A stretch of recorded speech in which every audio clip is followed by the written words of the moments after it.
तर आज हिंदू नववर्षाचा पहिला दिवस आज आहे गुढीपाडवा आणि त्यानिमित्तानं झी 24 तासच्या सर्व प्रेक्षकांना पुन्हा एकदा नवीन वर्षाच्या खूप साऱ्या शुभेच्छा। आणि राज्यभरात सध्या गुढीपाडव्याचा उत्साह शिगेला पोहोचलेला आहे। विविध शहरांमध्ये सकाळपासून शोभायात्रा निघालेल्या आहेत आणि तरुणाई या शोभायात्रांमध्ये सहभागी झाले। अनेक शोभायात्रांची सुरुवात ही पालखीने होते। यामध्ये डोंबिवली, गिरगाव, पुणे, कोल्हापूर, नाशिक या शहरांमधल्या त्याचप्रमाणे उपराजधानी नागपूरमध्ये शोभायात्रांचा मोठा उत्साह आज आपल्याला सकाळपासून पाहायला मिळतोय।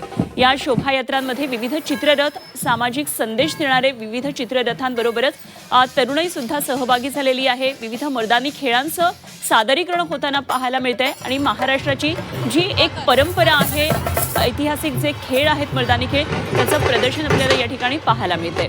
गिरगाव डोंबिवलीमध्ये एक वेगळाच उत्साह पाहायला मिळतो। खरं तर या शोभायात्रांची सुरुवात डोंबिवली शहरापासून झाली आणि त्यानंतर वेगवेगळ्या शहरांमध्येच अशा शोभायात्रांचं नियोजन करण्यात आलं आणि गेल्या अनेक वर्षांपासून महाराष्ट्रातल्या विविध शहरांमध्ये अशा शोभायात्रा आपल्याला पाहायला मिळतात।